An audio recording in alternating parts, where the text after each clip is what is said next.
Good evening and welcome to a special episode of Atlantic Tales, when we'll hear from some people who left the Banner County for a better life down under.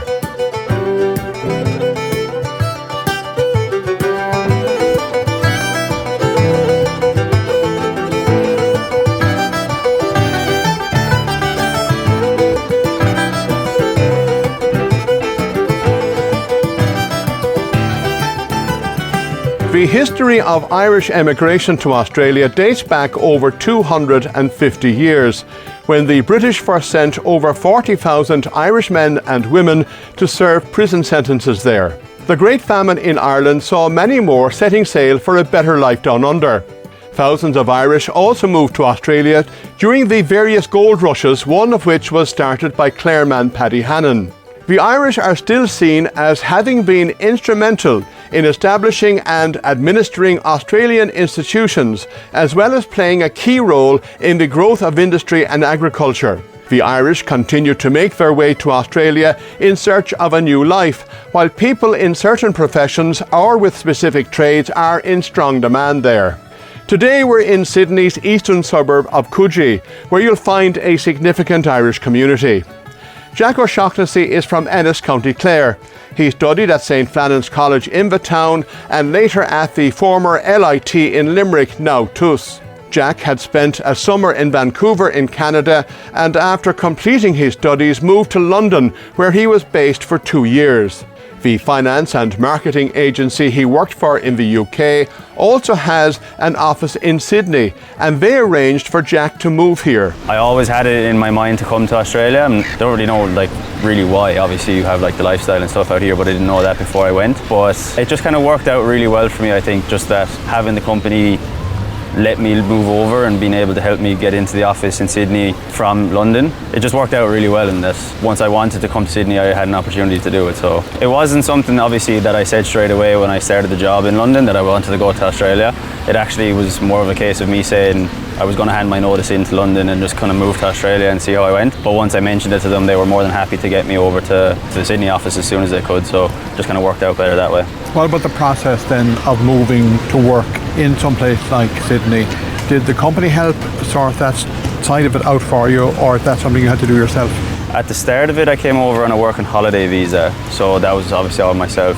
Getting that visa is really, really easy. It's literally just a case of going onto the website and paying for your visa. They did help me with relocation fees. They paid some of my flights over, but other than that, it was me sorting accommodation, all of that kind of stuff. Once it came to staying obviously long term, I got sponsored by them, so that's more so on them. They in immigration lawyers and paying for the visas and whatnot. Yeah, in terms of staying long term, that's where they helped me out. But coming over straight away, that was a working holiday visa. Was it a big decision though? Not for me, to be honest. No, I had because it was something that I wanted to do. As soon as I got here, I knew I really liked it. Between the lifestyle and the weather and everything that everyone says about living in Australia, I knew I wanted to stay more than what a working holiday visa will give you. So I was really happy to get a sponsorship visa. How did Mum and Dad react, or did they expect that you would hightail it eventually? I think as soon as I moved to London, honestly, as soon as I got the chance, they were like, right, he's gone. So they more or less understood. But then once I got the visas and everything confirmed in Australia, they were like, okay, yeah, he's fully gone. So to be honest, I don't have much of a plan to go back home. I'm pretty happy settled down here, and between job opportunities and just the lifestyle you have here, it's it trumps obviously living at home for me. Not to say that I plan on going back home as often as I can, but I think day to day it's more so I want to live here. And settling into a new country, new community, was that easy? I'd say so, because I had an experience of trying to settle in London as well as in Sydney. I think I was lucky in London in that I kind of fell into a really good group. My friend had moved over previously, so it just made it easier because they had already spoken to a few people. Obviously it was all Irish people that your friends had over there. In Sydney I feel like it's a little bit different in that everyone is quite joined together. They live quite close to each other, between Coogee and Randwick and so on. But it's quite cliquey almost, that everyone has their friends from home, so it's kind of different in terms of finding friends in that sense. But to be honest, once you settle in, once you have your own kind of day-to-day lifestyle set up, it's not that hard. I think the thing with Sydney or Australia as a whole is you don't really have people that plan on staying here very long term. A lot of people come over, do the 3 years working holiday and then head back home, so there's like a lot of rotation. But from my point of view, the job I work is quite social outside of just Irish people. Like my day-to-day in Coogee would be obviously everyone from Ireland, is always chatting with people from different places, but then I like work in that I get to meet a lot more of Australians, it could be people from the UK. I kind of get that exposure to other countries, and I think it's a nice mix to have, like, let's say a mix of just being friends with everyone from Ireland that you'd meet around Coogee, and then from my work side that I have friends that are Australian, English, Italian. It's kind of a nice mix of people that you can be friends with. The lifestyle though, how does it compare to London? How does it compare to Ireland? I mean, apart from the weather, for example. I think London, I have a bit of a different view of London, purely because obviously I was in my early 20s when I was there, and like obviously when you're that age you're going to want to go out all the time, you're going meeting friends, you're going to events and whatnot, so it is quite heavily revolved around, it was for me, and like I loved it when I was there. It was a great spot, but I feel like moving to Sydney, it was a lot more wholesome in that you have like a massive gym culture here. Everyone loves getting up early for sunrises, coffee, all that kind of stuff. And not to say there's not still like good nights out and stuff if you're younger coming over here, but I think it's just a lot more of a healthy, nice lifestyle. Like I couldn't see myself living in London and settling down there with a family. A bit of mix of like, it's really expensive there if you wanted to get a house. Like safety would be another thing. Like London isn't the safest place in the world. Whereas in Sydney, it's just the most chilled out, everyone's really nice. Obviously, like buying a house is a bit unrealistic sometimes for how expensive it is, but you still get an unbelievable community if you were to stay here, which is what attracts me to staying here, to be honest. How are the Irish accepted in Australia by Australia? I think quite well. Everyone's very respectful when they come here. Like I don't think anyone comes over here with a plan to like mess around and to destroy the place. Like everyone's very respectful, and even coming to the beach every day, or even if there is like a big event on, like there's nothing ever that really goes wrong with them. So there's no real reason for anyone to have any bad will towards, even outside of Irish people, like English people. It's all quite similar in that everyone's just happy to be here.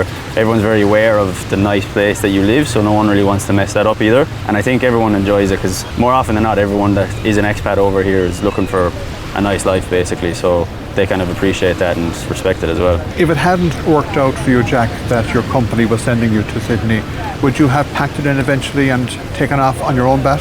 Potentially. Like I said, it worked out really well that I had the job, that I had the sponsorship and everything, but I think it would have made it an awful lot more difficult to try find a full-time job that would have sponsored me on a working holiday, but I don't think it would have been something that would just deter me straight away from wanting to stay here long term. Like I'm here over 3 years now at this stage. If I didn't have the sponsorship, I don't think I would have like just jumped straight back to London. I probably would if I wasn't to stay, I probably would have went back to London, but I still think I would have stuck out at least 3 years if I was to stay here outside of getting sponsored by my company. Some people think that the Irish who come out here have the life of Riley, have a great time. Do you have to work hard to be able to enjoy the lifestyle that you can enjoy here? I think it is what you make it basically. Like it depends what you want to do, because an awful lot of people will come over and want to do, we'll say, labouring. Like labouring's quite easy to do. You can get onto it straight away, and it is good money, and it depends how much you want to work basically. And with that, like you can have a great lifestyle. You know, you're only over here for, let's say, 3 years, you want to have a bit of fun, absolutely you can do. You can travel around Australia as well.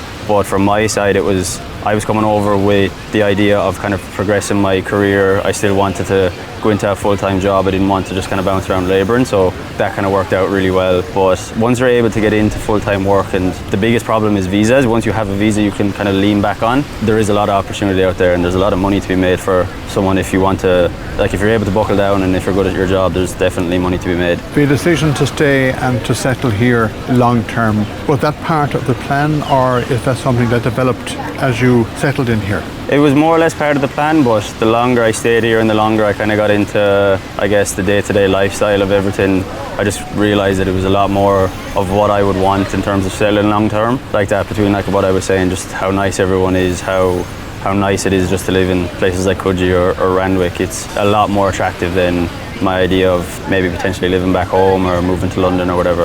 I just think it offers a lot more. Is it difficult being away from home?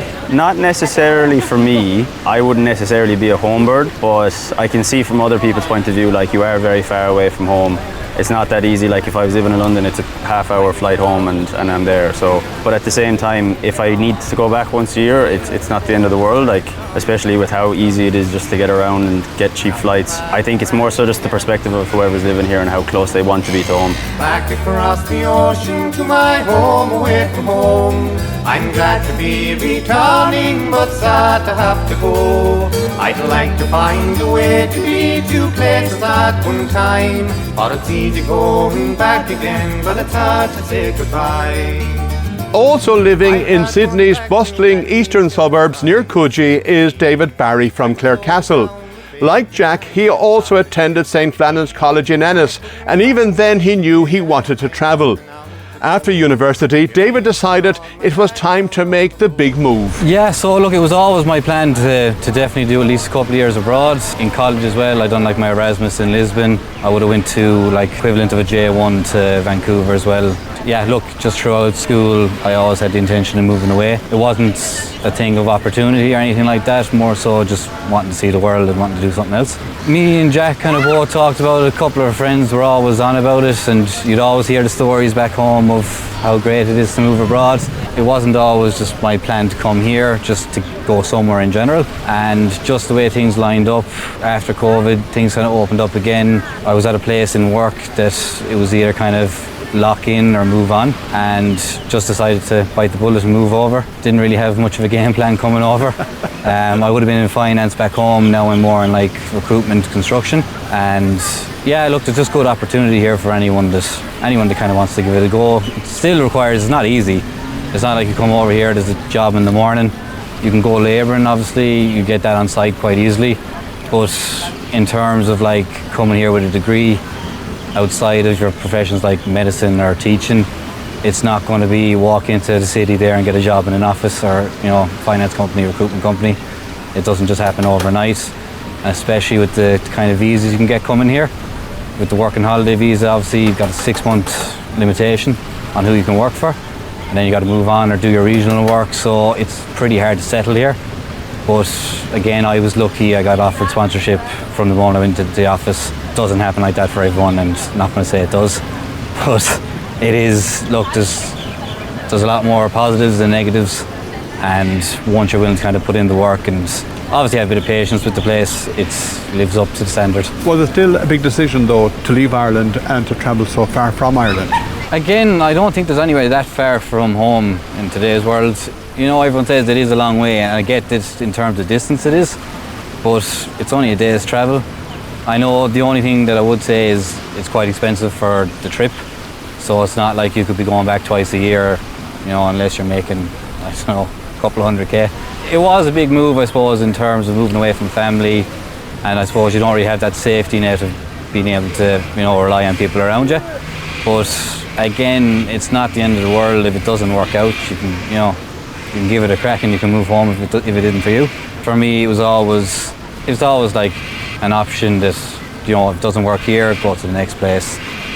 But I always wanted to come here. You know, you see when you're younger, you hear about everything. You hear about sunny days, easy to get jobs, Bondi Beach.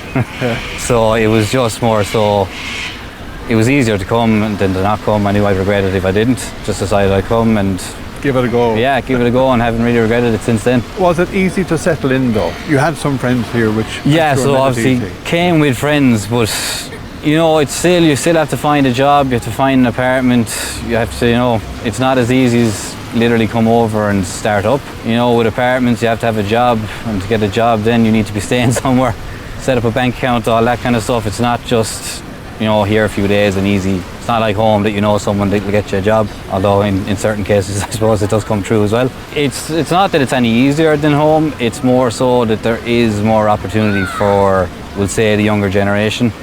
I know at home you come out of college or you come out of your trade, you're probably working for, you know, whatever company you go into, you come in probably at the base level. Here they do tend to kind of be open to giving you a bit more responsibility in work. At least in my job that was the case, and it just worked out that there is a lot more opportunity for me here. Again, if I was to go home, I probably wouldn't be in any kind of a related field to what I'm in now, but again, I prefer this, so it kind of just made sense in every way to come out here. I've loved every minute of it so far. But in terms of settling in, I'd say I was probably here 13 months before I felt settled. Again, like I got here, it was a matter of get the apartment, get the job, and then it was a case of, do I go away and do my 88 days regional work, or do I lock into sponsorship? When you lock into sponsorship, you have to then go and, you know, do all the paperwork, go see the immigration lawyer, and again, me and my partner, like, so she's on my visa as well. So that's kind of like twice the paperwork, and it's not cheap to get sponsored either. So it's, you know, it's a big decision. And once you lock into that, then not that you're tied to a company as such, but there is a bit more than if I was at home, didn't like a job, you just leave. Here, if you don't like a job, it's not as much that you could just walk out in the morning, so you'd want to be quite sure yourself in taking it on. And I would just say the main thing is to be patient, because it doesn't just happen overnight. And I think that a lot of people do come over here and think, you know, coming over mindset, it's going to be really easy, jobs are easy. It doesn't sound like it is at all. No, it isn't. Like, again, I'm not going to say it's a lot harder than home, but it's pretty much the same. Like, in terms of getting work, you can get work probably just as easily, but you're not going to find probably a job in your profession at home or in, we'll say, like your direct area, unless you're probably in like a certain kind of skilled area, as I say, like such as being, you know, obviously tradesmen are going to get work quite easily out here because construction's always booming in this country. And then between doctors and nurses, again, half the people I know here are nurses or doctors, so it obviously makes sense for them to move over here too. Do you miss the hurling, the crack and all that at home? And would you get up early here to watch Clare and Tip, for example? Yeah, so I was up, Clare and Tip were playing at 4 a.m. this morning, so I was up for that. Same with, say, like Premier League and Munster Championship. The games are probably on at generally probably 2 a.m. here or 5 a.m. Again, you can get up and watch it, and if it's on a weekend, you might go out with some friends to the pub and watch it. But you do lose touch more so with, like, say, the club level. You wouldn't know what's going on until you might, you know, call the parents on a weekend and kind of get the recap. But it is, again, the time difference doesn't help in terms of like trying to stay in with everything. Do you know, there's a big Irish community out here too, so there's plenty of hurling teams that you can play with. I chose not to myself because when I first got here I was labouring on site. If you got injured, you're out of work, you're out of money. So I just, again, decided more so get settled, and probably could maybe start playing hurling again here, but between work-life balance, on the weekend you kind of want to go to the beach or you want to go away for the weekends. It's the same thing that if you're at home, you know, if you're hurling, you're still training twice a week here, game on the weekend. So there still is fairly big commitment, yeah.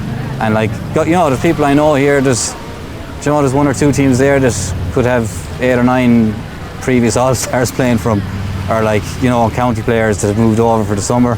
So, you know, the grade is still quite good, and you're not just going to walk into a team here either. But there is that community there for anyone that would want it. And then there is, like, again, live in kind of eastern suburbs in Sydney. You know, you're going to see, when you land here originally, you'll probably see 3 or 4 people in the first couple of hours that you went to school with. And that's just the reality of it. I suppose the difference is a lot of people do their year, go home, do their 3 years and go home. So we're at that period now where we've been here 3 years. So a lot of people we know that haven't got sponsored, they have no choice but to go home.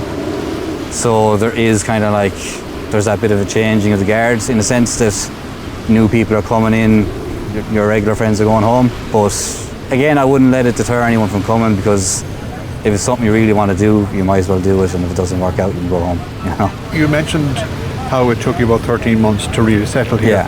Have you made a decision on your future? Are you here long term? Yeah, so look, ideally I want to at least get as far as getting citizenship. So I'm in the process now of applying for PR, which should be lodged in the next 1 or 2 weeks. That then takes about 19 months to go through, and that wait time keeps getting longer.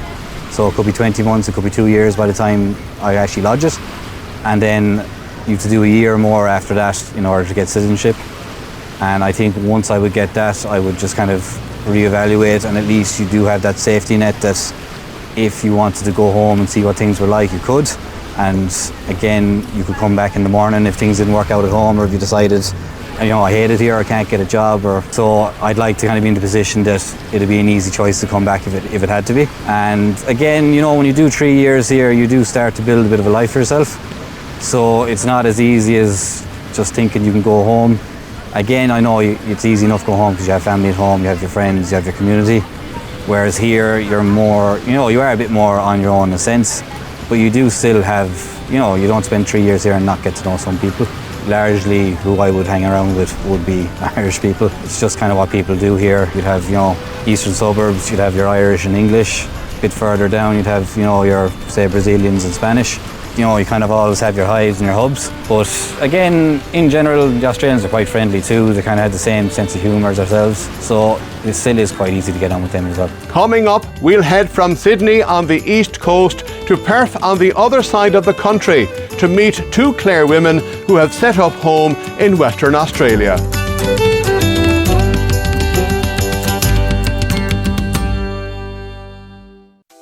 June 2026 sends a very clear message. Australia still needs skilled migrants, but the people who benefit most will be the ones who are prepared before the next window closes.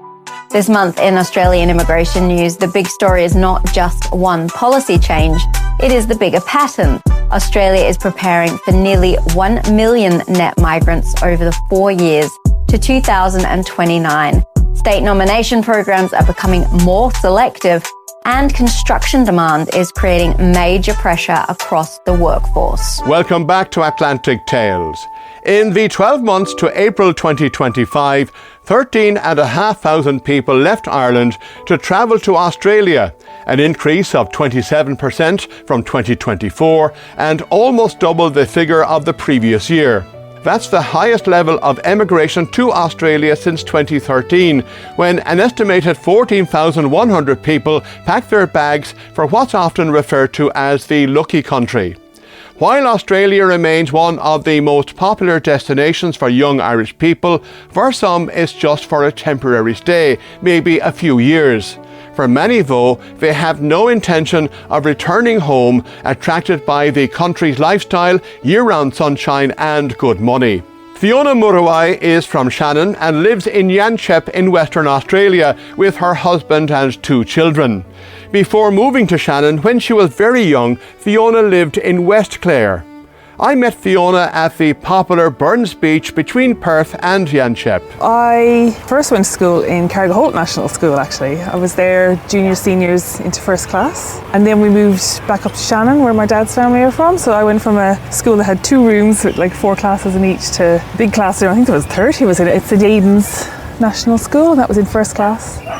And then I was there all the way to the end of my primary school. Gerald Nam was our principal. And then I went to the Comp, St. Patrick's Comprehensive in Shannon. I loved geography and science and all that sort of thing. Like I wanted to go in and do like astrophysics and astronomy and all that sort of stuff. So I actually ended up going to UCC to do physics and astronomy, and I lasted a year, and then I was like, this is too much for me. But one of the electives that I had been able to take as part of my course was earth science. So I was able to just slide in my second year over to geology. So I got a degree in geology with maths out of that. So I did that. And that was 4 years in Cork. I moved down with my best friend from Shannon as well. So she now lives over here as well. So that was really good. I used to call her a math musician because she did maths and music. So that's Tony. And then I saw a poster on the wall for a master's in geohazards, and I was like, oh my gosh, that sounds so interesting, like volcanoes, earthquakes, all that sort of stuff. And it was in Portsmouth. So I applied for that. One of my friends that had been doing earth science, she came with me, she did the same course. And my uncle actually lived on the Isle of Wight just across the way, so it was great. I got to see lots of him, and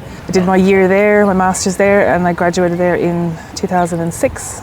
And then, so another friend of mine there, they had managed to get out of that a job here in Brisbane with coffee engineering. And then I was like, oh, I don't have anything to do. I didn't really know what to do with myself really once I'd finished. So I said, I'll come with you. So I got a working holiday visa, and then I knew I was coming, and there was a move to Australia, Work in Australia Expo thing on in Dublin. So I went up there looking around, and there's a big table with a load of rocks on the top of it. And I was like, oh, hello, I like rocks.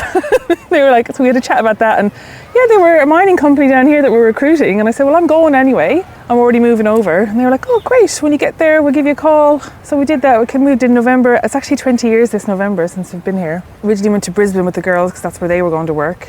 And then the company flew me down to New South Wales, to Cobar, a little town in the middle of New South Wales. Had an interview, got the job. Boom, I've got a job in a mine in the middle of New South Wales. It's like, it was great. Really So great. you were on the east coast of Australia for how long? Yeah, so that was the end of 2006. I actually met my husband there. We worked in the same mine. He started the week before me. He's a driller. And we were there 2.5 years there. By that stage now, we'd had a baby, bought a house, and then he got offered a job in Africa. So it was 8 weeks on, 4 weeks off, which is a long swing, especially when we've got like a 1-year-old.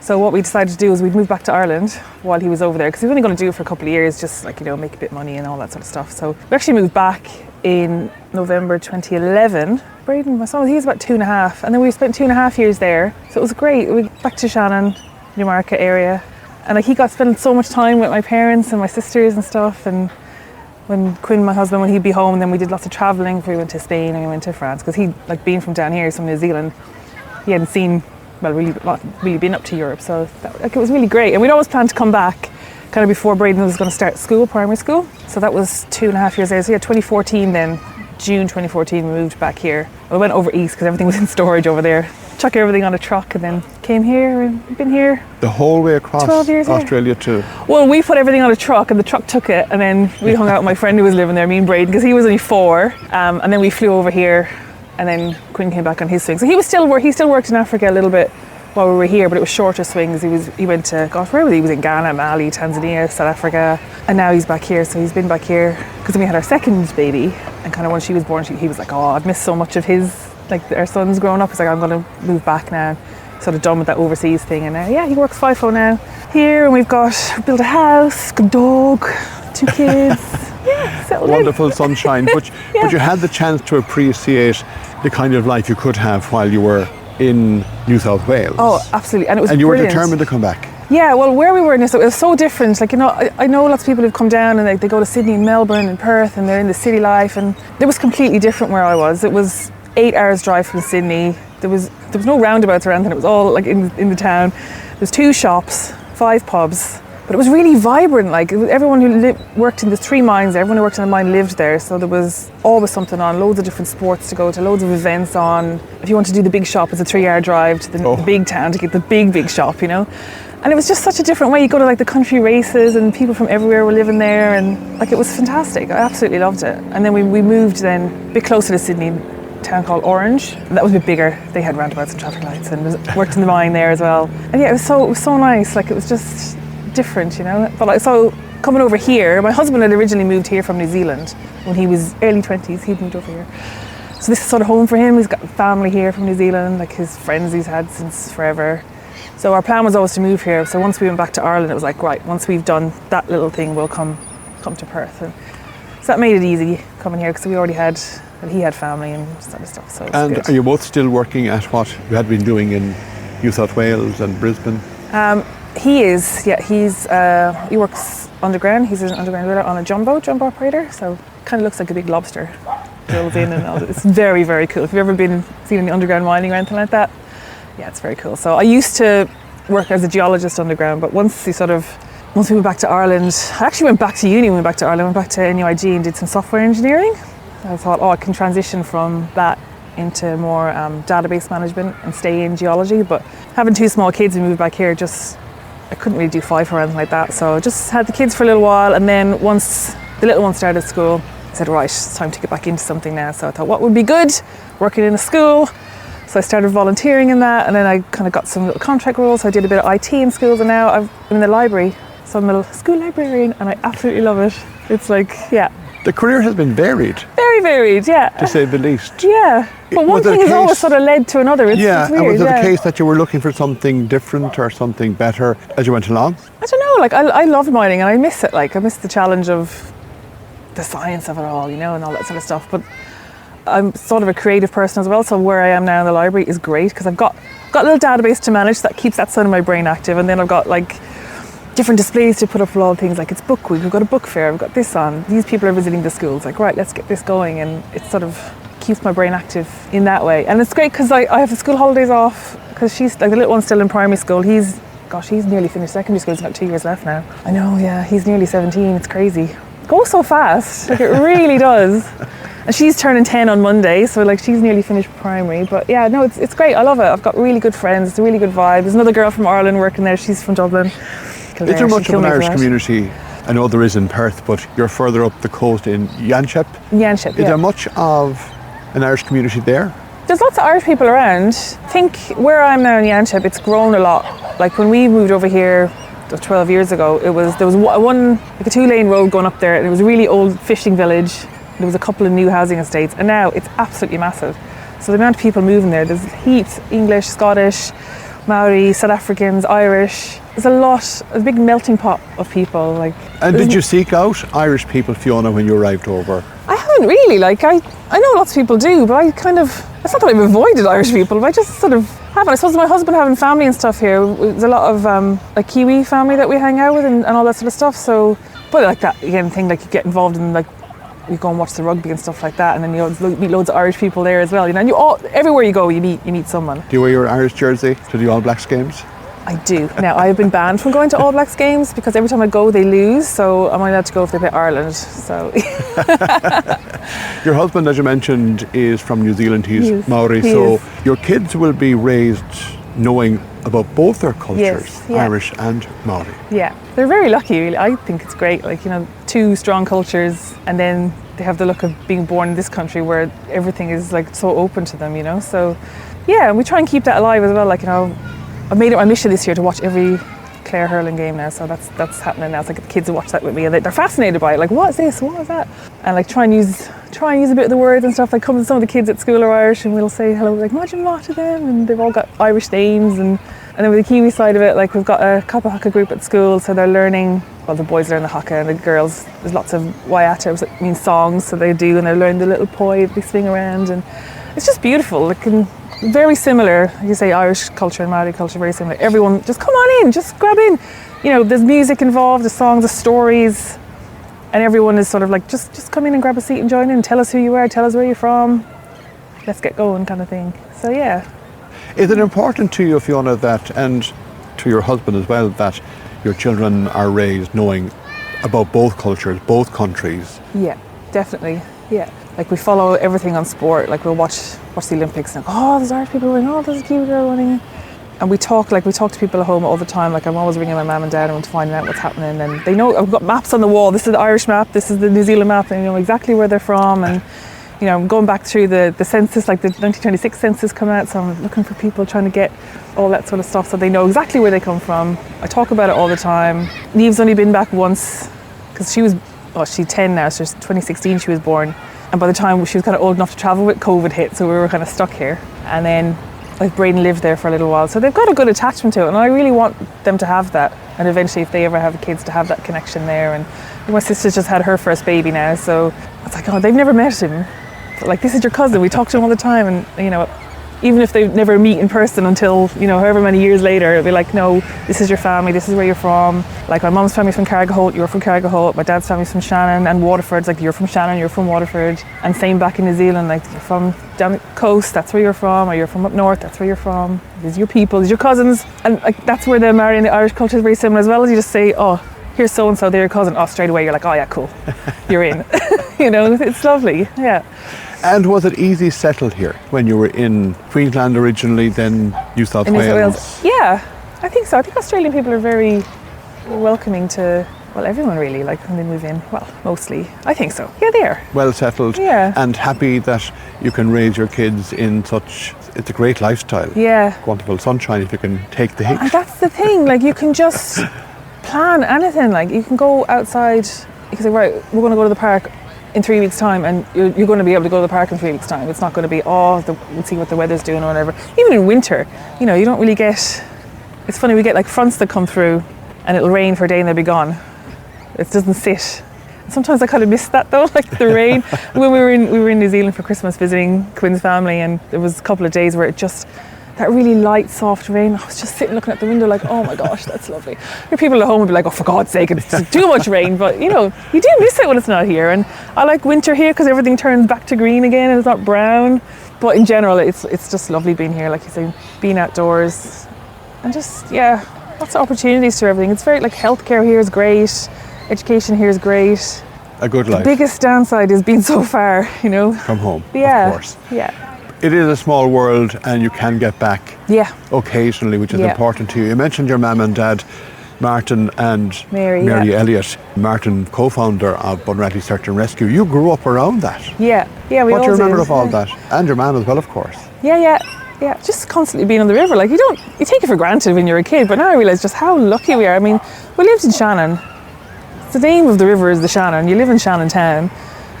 and you walk along the banks and you look out on it, but like I've seen it from the other direction, like out there, like standing on the middle ground with the low tide where there's only the two channels, north and south, going around you, and you're just so lucky. I've been out on the islands, camping out on the islands, just being on the boat and just hearing the sound of the wind going past you, and your face is freezing, and the rhythm of going over the waves, and going up the Fergus even, like my dad had a boat, he had a boat that you could push up in the mud and slide down off it to launch it again, and yeah, I just felt like going on the Beeves Lighthouse, like going up to Foynes. My dad grew up in Foynes, going up the river to Limerick under the bridge. Like, it's just spectacular. I wish everyone could have the opportunity to get out on the estuary and just experience it. I know you can hire the boats further up the river and stuff like that, but just very lucky. And like, I'm so proud of my mum and dad and everyone in the search and rescue. Like, they do such an amazing job. And did you appreciate, though, Fiona, growing up, the significance of the establishment of Bunratty Search and Rescue out of an awful tragedy? Yes, absolutely. I mean,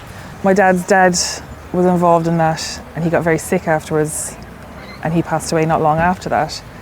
So that like affects our whole family as well. But even just coming up to Christmas, and they're out on a rescue, so they're in and out, and there's people in and out, and we're making batches of soup to bring out and stuff like that. Like, it's part of our growing up is all those searches that they were on, you know. It's just, and trying to organise people to come and do all the things. But when you then hear that the families of the people who have been recovered, how grateful they are, you just realise, oh, you know, it's very special what they do. It really is, you know.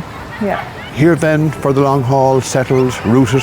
Yeah, I think we are. I mean, I wouldn't move the kids because they've got their best friends here, you know, and like I say, Brayden's about to finish high school.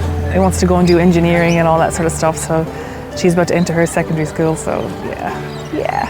Go back as much as we can though. I mean, once they're bigger, hopefully we'll be able to get back. I mean, I'd love to be able to go home once a year and just see everyone and just touch base and stuff. And yeah, like I miss it terribly, I really do. But at the same time, it's like, this is where we live now. This is home, but home is home. There's a difference. Coming up, we'll travel south of the Swan River in Perth to meet a woman from Crusheen, married to a Clare man and raising 2 young children while working as a family lawyer.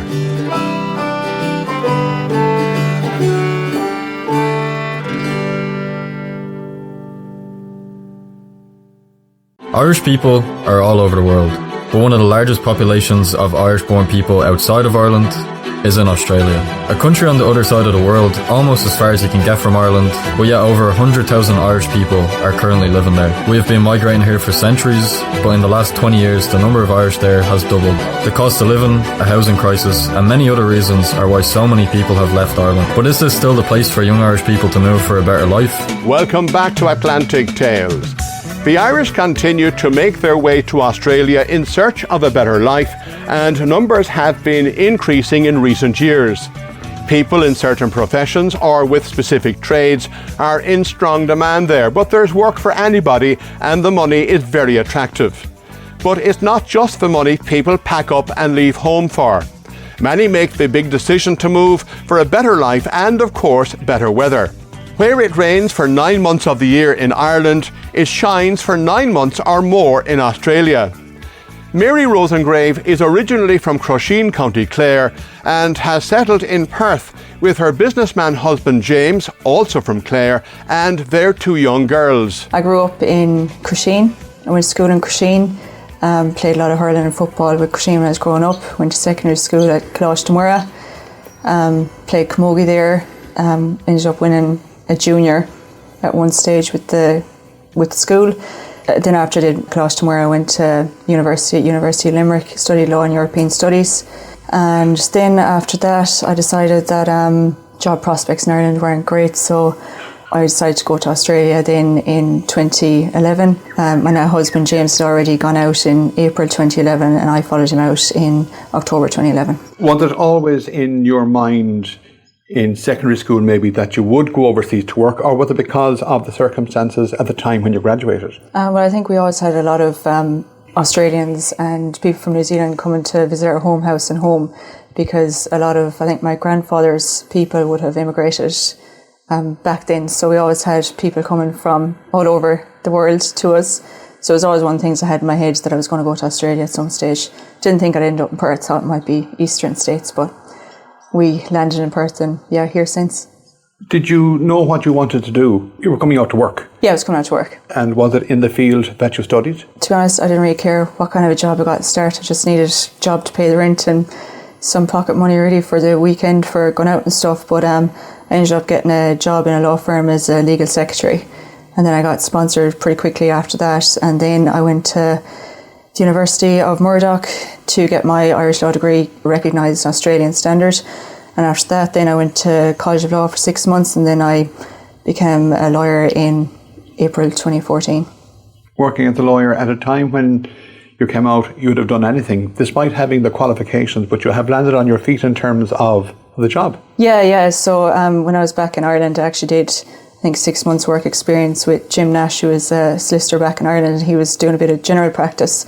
So, I thought I might end up in like property or commercial law, but for some reason or the other, I landed in family law and I've been there since. What's the plan though to stay here? Well, I suppose like when I came over first, I started playing hurling and football with Western Swans and then football with St. Finbarrs, and you start, the years start going by pretty quick. You're training on the weekends, you're playing matches, time starts moving, and then you find yourself that you spent most of your 20s in Australia having a good time and you don't really think about like up and going. Since then, of course, you played AFL. Yeah, so I played AFL with Subiaco, played with him for 3 years. I've always been, I suppose, a defender all my life, and for some reason or the other, they put me in the forwards in my first game, and I just said to them, lads, I need to go back in the backs because I can't do it up here in the forwards. So I eventually went back to the backs, but I found my feet in the outside mid in the midfield, just running and carrying the ball. But I really loved it. It was a great sport, and I suppose really we were integrating with the Australian players as well, and not just the Irish. So it was good fun. And quite a few Irish would have come down here over the years, Ailish Considine from County Clare, and others, of course, as well. Yeah.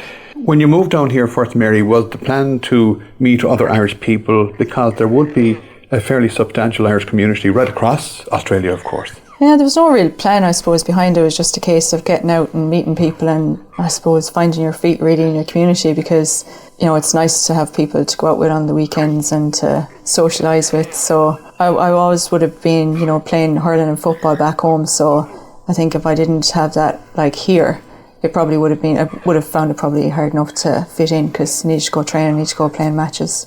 You made the decision to follow James out, but you wanted to come and work yourself. Was that still, despite how bad things were in Ireland at the time, was it still a big decision to do that? Not really, because I remember at the time I had got an apprenticeship up in Dublin with a general law firm, and they kind of said to me, look, we'll give you the job, but you'll be working for free. And I was kind of wondering, well, how am I supposed to pay for accommodation in Dublin and live when I'm not getting paid? So I was kind of like, that's not really economically smart or viable. So I was just like, I'll go to Australia, see what happens, and if I like it, I like it, and if I don't, I don't. Obviously you like it. Yeah. You're still here. How many years now? It's here since 2011. 2011. Family now as well, of course. James working in Perth, his own business. Yeah. And 2 young girls running around the place. And you have alpaca, and you have sheep, and you have all sorts going on. Yeah, we've got 3 alpacas that we got last October, and we've got 3 pedigree Wiltipole sheep as well. And the main reason we got them is to keep the grass down, because you wouldn't know what kind of animals like snakes and stuff might be in the grass. And plus, obviously, I can't forget to mention my lovely dog Molly, the Grootle. Molly, of course, yes. The whole thing of, and there are so many Irish who will not come out because they hear the horror stories of snakes and spiders and all that.